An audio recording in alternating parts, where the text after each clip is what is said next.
Donc bonjour, donc on passe maintenant à l'exercice numéro 6. Toujours, quel sera le résultat de programme? C'est suivant.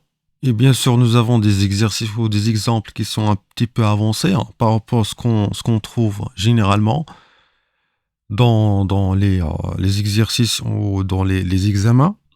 Donc maintenant, on passe vers la ligne 3 directement. Donc le i égale à 4, le j égale 3 et le k égale à 5. Donc nous avons directement l'affichage. Donc pourcentage d, donc on doit récupérer bien sûr donc la valeur de cette expression. Donc la remarque, donc ça doit retourner donc à une valeur de type entière.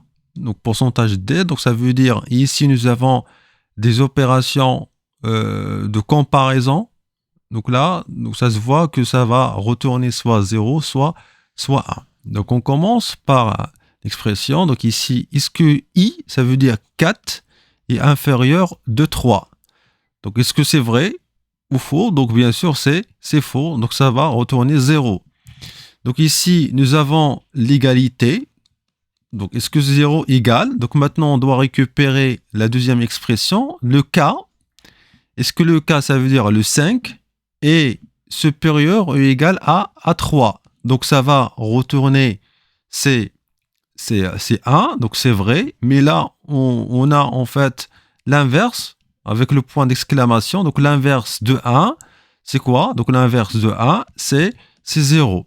Et là, à la fin, qu'est-ce qu'on va trouver? Est-ce que c'est 0 égale à 0? Donc la réponse finale, ça serait bien sûr, c'est 1.